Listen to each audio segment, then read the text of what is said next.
అప్పుల బాధలు వెంటాడుతున్నాయా? అయితే 6 జేవిఆర్ వారి జాతిరత్నాలు ధరించండి. తెలంగాణ మాజీ ముఖ్యమంత్రి బీఆర్ఎస్ పార్టీ అధినేత కల్వకుంట్ల చంద్రశేఖరరావు గారిని హరీష్ రావు కలిసిండు. హరీష్ రావు లండన్ నుండి హైదరాబాద్కు వచ్చినటువంటి వెంటనే హరీష్ రావు శంషాబాద్ ఎయిర్పోర్ట్లో మీడియాతో మాట్లాడిండు. మీడియాతో మాట్లాడుతూ ఎమ్మెల్సీ కల్వకుంట్ల కవిత మాట్లాడినటువంటి మాటలపైన రెస్పాన్స్ అయ్యిండు, రియాక్షన్ ఇచ్చిండు. కవిత పేరు తీయలే, కానీ కవిత మాట్లాడినటువంటి మాటలపైన హరీష్ రావు రెస్పాన్స్ ఇచ్చేటటువంటి కార్యక్రమం చేసిండు.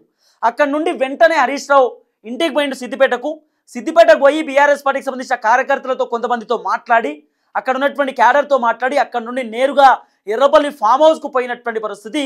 ఫామ్ హౌస్లో కేసీఆర్తో భేటీ అయిండు. హరీష్ రావుతో పాటు కేటీఆర్ కూడా ఫామ్ హౌస్లోనే భేటీ అయినటువంటి పరిస్థితి. దాదాపు 3 గంటల సేపు హరీష్ రావు కేసీఆర్తో మాట్లాడేటటువంటి కార్యక్రమం చేసిండట. కేసీఆర్ హరీష్ రావుకు కొన్ని సలహాలు సూచనలు ఇచ్చిండనేది కూడా కొంత వినబడుతున్నటువంటి చర్చ. అలాగే కేసీఆర్ హరీష్ రావుకి ధైర్యం చెప్పిండనేది కూడా కొంత వినబడుతున్నటువంటి వ్యవహారం. హరీష్ రావు కేసీఆర్కి ఏం చెప్పిండు, కేసీఆర్ హరీష్ రావుని ఏమడిగిండు అనేది కొంత బ్రీఫ్గా నేను మీకు చెప్పేటటువంటి ప్రయత్నం చేస్తా. అంతకంటే ముందు హరీష్ రావు శంషాబాద్ ఎయిర్పోర్ట్లో ఏమని మాట్లాడిండో ఈ వీడియో మీకు చూపించేటటువంటి ప్రయత్నం చేస్తా. రైట్, ఇప్పుడు ఒకసారి హరీష్ రావు మాట్లాడినటువంటి మాటలు ఒకసారి వినే కార్యక్రమం చేయండి. నా 25 ఏళ్ల రాజకీయ ప్రస్థానం తెలంగాణ ప్రజల ముందు ఒక తెరిచిన పుస్తకం లాంటిది. సరే, గత కొంతకాలంగా మా పార్టీ పైన, అదేవిధంగా నా పైన కొన్ని రాజకీయ పార్టీలు చేస్తున్నటువంటి వ్యాఖ్యలనే వారు కూడా చేయడం జరిగింది. అయితే ఆ వ్యాఖ్యలు వారు ఎందుకు చేశారో అది వారి విజ్ఞతకే నేను వదిలేస్తున్నాను. వారు అంటే ఎవరు? కవిత. చాలా మంది ఇటు మేము అధికారంలో ఉన్నప్పుడు ప్రతిపక్ష పార్టీ వాళ్ళు, ఇప్పుడు మేము ప్రతిపక్షంలో ఉన్నప్పుడు అధికార పార్టీ వాళ్ళు నా పైన ఆరోపణలు చేస్తూ ఉన్నారు. కానీ వాళ్ళ దగ్గర ఆధారాలు లేవు. వాళ్ళు చేసినటువంటి ఆరోపణలే కవిత కూడా చేసింది. కానీ ఆమె ఎందుకు అట్లా ఆరోపణలు చేసింది అనేది ఆమె విజ్ఞతకే వదిలేస్తున్నా. ఆమె ఎందుకు ఆరోపణలు చేసింది అనేది ఆమెనే అర్థం చేసుకోవాలి. మేము కలిసి పనిచేసినాం, నేను ఎంత పని చేసినో కవితకు తెలుసు, నేను ఎలాంటి వ్యక్తినో కవితకు తెలుసు. అయినా కూడా కవిత నా గురించి అట్లా మాట్లాడేటటువంటి కార్యక్రమం చేసింది అనేది హరీష్ రావుకి సంబంధించినటువంటి వర్షన్. ఇంకేం మాట్లాడిండో కూడా వినుర్రి. కేసీఆర్ గారి నాయకత్వంలో గత 2.5 దశాబ్దాల కాలంగా ఒక క్రమశిక్షణ కలిగిన కార్యకర్తగా రాష్ట్ర సాధనలో, రాష్ట్ర అభివృద్ధిలో నేను చూపిన నిబద్ధత, నా పాత్ర అందరికీ తెలిసినటువంటిదే. ఈరోజు రాష్ట్రంలో ఎరువులు దొరకక ఒకవైపు రైతులు గోసపడతా ఉన్నారు, మరొక వైపు వరద ప్రాంతాల ప్రజలు అనేక ఇబ్బందుల్లో ఉన్నారు.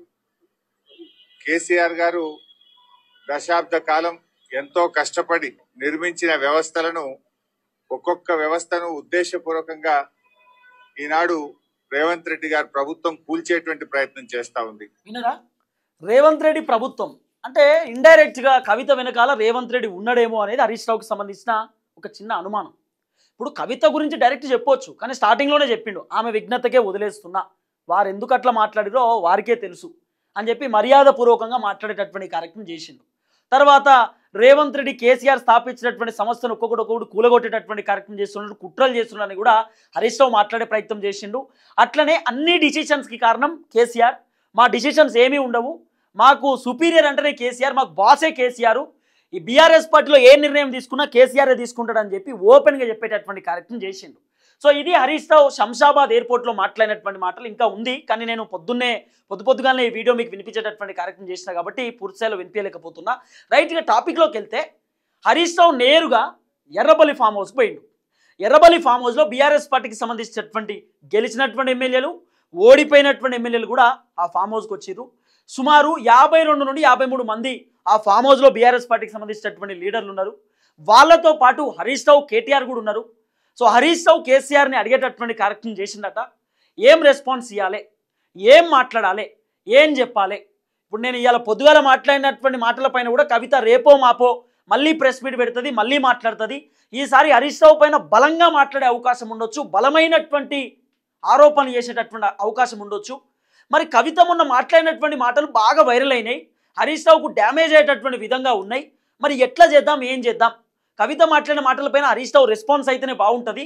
ఎందుకంటే ఒకవేళ హరీష్ రావు రెస్పాన్స్ కాకపోతే కవిత మాట్లాడిన మాటలు నిజం అనుకుంటారు ప్రజలు, కవిత మాట్లాడిన మాటలు నిజం అనుకుంటుంది సమాజం.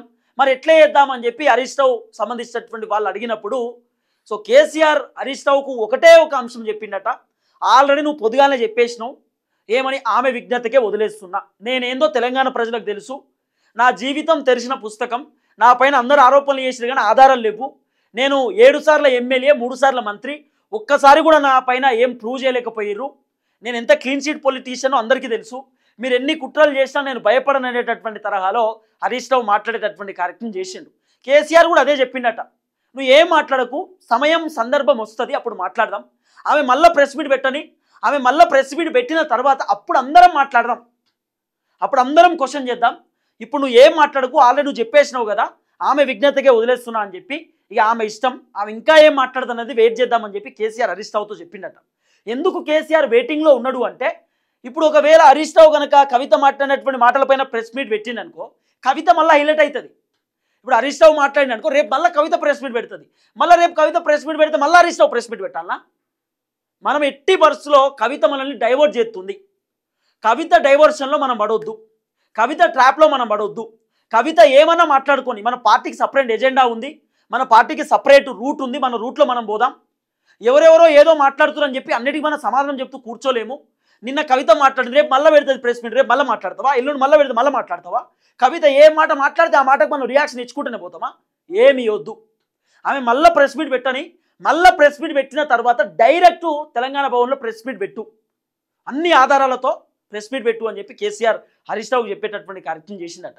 తర్వాత హరీష్ రావు తరపున బీఆర్ఎస్ పార్టీకి సంబంధించినటువంటి గెలిచినటువంటి ఎమ్మెల్యేలు, ఓడిపోయినటువంటి కొంతమంది లీడర్లు, బీఆర్ఎస్ పార్టీ కీలక నేతలతో ప్రెస్ మీట్ పెట్టియండి, మీడియాతో మాట్లాడియండి, సోషల్ మీడియాలో వైరల్ చేయండి, ప్రచారం చేయండి, ఇవన్నీ కూడా చెప్పేటటువంటి కార్యక్రమం చేసిరట. తర్వాత బీఆర్ఎస్ పార్టీ ఒక కీలకమైన ఎజెండా తీసుకుంటున్నారు. ఏంది అంటే, కవిత ఆమె ప్రెస్ మీట్లలో, కవిత ఇంటర్వ్యూస్లలో, కవితకు సంబంధించినటువంటి వీడియోలలో ఎక్కడెక్కడైతే హరీష్ రావును కవిత పొగుడుతూ మాట్లాడిందో, ఎక్కడెక్కడ హరీష్ రావు గురించి కవిత గొప్పగా చెప్పిందో, ఆ వీడియోలన్నీ బీఆర్ఎస్ సోషల్ మీడియాలో వైరల్ చేయమని చెప్పిరట ఫామ్ హౌస్లో. మరి కేటీఆర్ చెప్పినా కేసీఆర్ చెప్పినా క్వశ్చన్ మార్క్, కానీ చెప్పారు. ఎందుకు చెప్పారు తెలుసా? ఫ్యామిలీ అంతా కలిసి ఉన్నప్పుడు కవిత హరీష్ రావు పాజిటివ్ చెప్తుంది, ఫ్యామిలీ అంతా విడిపోయి గొడవలు అయినప్పుడు కవిత హరీష్ రావు నెగిటివ్ చేస్తుంది. ఎందుకు మరి అంటే, ఈ హరీష్ రావుని ఇబ్బంది పెడితే రేవంత్ రెడ్డికి హైప్ అవుతాడనే ఆలోచన, లేకపోతే రేవంత్ రెడ్డికి అసలు బీఆర్ఎస్ పార్టీ అడ్డం ఉండొద్దు అనేటటువంటి ఆలోచన. బీఆర్ఎస్ పార్టీ అడ్డం ఉండొద్దు, బీఆర్ఎస్ పార్టీ కూలిపోవాలంటే హరీష్ రావు అనే వ్యక్తి వెళ్ళిపోవాలి. మరి అదేమన్నా ప్లానింగ్ ఉందా అనేది రకరకాలుగా వినబడుతున్నటువంటి ఒక చర్చ. ఏది ఏమైనా హరీష్ రావు మాత్రం ఒక క్లారిటీతో ఉన్నాడు. హరీష్ రావు కేసీఆర్ అదే అడిగినాడు, ఏం చేద్దాం మామయ్య అంటే, కేసీఆర్ ఇప్పుడేం మాట్లాడకు, ఓపికతో ఉండు, పొద్దుగాలనే రెస్పాన్స్ ఇచ్చినావు, ఇంకా కవిత ఏమన్నా మాట్లాడితే, ఇంకా కవిత ఇంకేమన్నా ప్రెస్ మీట్ పెడితే, నువ్వు మాట్లాడిన మాటలపైన కవిత ఏమన్నా కౌంటర్ ఇస్తే, కవిత మాట్లాడిన వెంటనే డైరెక్ట్ ప్రెస్ మీట్ పెడదు, డైరెక్ట్ మాట్లాడదు, డైరెక్ట్ తెలంగాణ భవన్లో మీడియాతో మాట్లాడదు, ఇప్పుడేం మాట్లాడకు, మన ఓపికనే కవితకు సమాధానం. ఇప్పుడు సాధారణంగా ఒక శత్రువు, నేను చెప్తా బాగా క్లారిటీ ఇస్తే ఇక్కడ చూడండి, ఒక శత్రువు ఇంకో శత్రువును కొడతాడు, కొట్టిన తర్వాత ఇప్పుడు ఈ ఫస్ట్ పర్సన్ సెకండ్ పర్సన్ కొట్టుడుతోటే సెకండ్ పర్సన్ ఫస్ట్ పర్సన్ తిరిగి కొట్టాడు. అప్పుడు ఈ ఫస్ట్ పర్సన్ ఏం తెలుసా, సెకండ్ పర్సన్ నన్ను ఎప్పుడెప్పుడు అటాక్ చేస్తాడో, సెకండ్ పర్సన్ నన్ను ఎప్పుడెప్పుడు ఇబ్బంది పెడతాడేమో అని చెప్పి ఫస్ట్ పర్సన్ భయపడతా ఉంటాడు. ఇప్పుడు ఇక్కడ జరిగేది కూడా అదే. కవితకు కూడా అంటది, ఇప్పుడు హరీష్ రావు మాట్లాడాలంటే కవిత గురించి 100 ఉంటాయి. ఢిల్లీ లిక్కర్ దందా కానివ్వండి, లేకపోతే కవిత ఎవరెవరు టికెట్లు ఇప్పించింది, కవిత అక్క ఏమేమి దందాలు చేసింది, కవిత అక్క ఎంత పెద్ద స్కామ్ చేసింది, ఇవన్నీ హరీష్ రావు కూడా బయట పెట్టవచ్చు, వాళ్ళంతా ఫ్యామిలీ కదా. కవిత గురించి హరీష్ రావుకి చెప్పేవాళ్ళు చాలా మంది ఉంటారు. కవిత అక్క అన్ని మాట్లాడింది, ఇప్పుడు కవిత అక్క భయపడతలేదు అనుకుంటారు, భయపడుతుంది. హరీష్ రావు గురించి ఉల్టా పుల్టా మాట్లాడినా, అడమన్నట్టు ఏది పడితే అది మాట్లాడినా, హరీష్ రావు నా గురించి ఏం చెప్తాడో, హరీష్ రావు నా గురించి ఏం రెస్పాన్స్ ఇస్తాడో ఆ భయం కవితక్క కూడా ఉంటుంది కదా. ఆ భయంతోనే ఉండనియ్యి, ఆ భయంతోటే ఉండనియ్యి. మనం ఏం రెస్పాన్స్ కావద్దు, మన సైలెన్సే కవితకు పెద్ద రెస్పాన్స్. ఏం మాట్లాడతారో ఏం చెప్తారో అనేటటువంటి భయం ఉంటుంది. అందుకే మీరు ఏం మాట్లాడకూరి, బీఆర్ఎస్ పార్టీ లీడర్లు మీరు ప్రెస్ మీట్లు పెట్టుర్రి, మీరు మాట్లాడుర్రి, హరీష్ రావు సైలెన్స్, కేటీఆర్ సైలెన్స్, సమయం సందర్భం వచ్చినప్పుడు మాట్లాడదాం, కవిత మళ్ళీ ప్రెస్ మీట్ పెడితే మాట్లాడుర్రి అని కేసీఆర్ హరీష్ రావుతో చెప్పిండు అనేది ఒక చర్చ.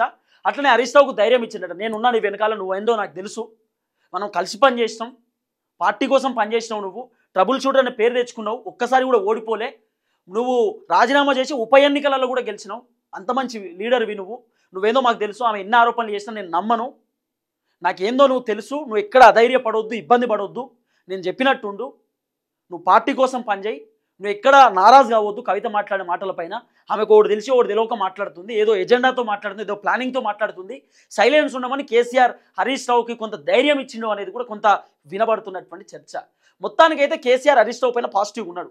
కవితకేమో నాన్న హరీష్ రావుని తీసేయి, హరీష్ రావు మంచోడు కాదు, నాన్న అట్లా నాన్న అన్నయ్య జాగ్రత్త అని చెప్పి చెప్పింది. అవినీతి పరులను తీసేయి, పార్టీ డ్యామేజ్ అవుతుందని చెప్పింది. కానీ కేసీఆర్ హరీష్ రావు పైన చాలా పాజిటివ్గా ఉన్నాడట. ఏం కాదు, నువ్వేందో నాకు తెలుసు, నువ్వు అధైర్యపడకు, బాధపడకు, నువ్వు ఎట్లా పని చేసినావు అట్లనే పని చేయి, ఎంతమంది విమర్శలు చేసినా ఏం కాదు, ఒకళ్ళిద్దరు పార్టీ నుండి వెళ్ళిపోయినంత మాత్రం పార్టీకి ఏం డ్యామేజ్ కాదు, పార్టీ ఎట్లున్నాలో అట్నే ఉంటుంది. గెలిచిన 10 మంది ఎమ్మెల్యేలు కాంగ్రెస్లో పోయినప్పుడే నేను బాధపడలే, ఈమె నామినేటెడ్ ఎమ్మెల్సీ, పెద్ద ప్రాబ్లం ఏం కాదు, ఈమె పోయినా సరే ఈమె లాంటి వాళ్ళు ఇంకోళ్ళు వస్తారు, గట్టి లీడర్లను తీసుకున్నాం, గట్టి లీడర్లు పుడతారు మన బీఆర్ఎస్లో, గట్టి లీడర్లు ఉన్నారు, వాళ్ళని తయారు చేద్దాం, బాధపడకని చెప్పిండట. కేసీఆర్ చెప్పిండట హరీష్ రావు, నువ్వు బాధపడకని చెప్పి. అసలు కోప్పడాలి కేసీఆర్, నువ్వు అది చేసినవాడు ఇది చేసినవాడు ఏంది ఇది కథ అని చెప్పి అనాలి. కానీ అనలే, నువ్వేందో నాకు తెలుసు అన్నాడట కేసీఆర్. సో ఇది ఈరోజు ఫామ్ హౌస్లో జరిగిందనేది కొంత వినబడుతున్న చర్చ. చూడాలి ఏం జరగబోతుంది. ఇవన్నీ చూసి కవిత షాక్, పర్షాన్, టెన్షన్లో ఉంది. అరే తిడతాడేమో అనుకుంటే, ఎలగొడతాడేమో అనుకుంటే ఇంకా దగ్గర చేసుకుంటుండు, అసలు ఏం కథ అని చెప్పి కవితకే కొంత పరేషాన్లో ఉందనేది కొంత వినబడుతున్నటువంటి వ్యవహారం. చూద్దాం ఏం జరగబోతుంది. రేవంత్ అన్న కూడా గదే పనిలో ఉన్నాడు, ఏమని అంటడేమో కేసీఆర్ అని, ఏం అంటలేరు. రేవంత్ అన్న కూడా షాకింగ్లోనే ఉన్నాడు. సరే చూద్దాం ఏం జరగబోతుందో.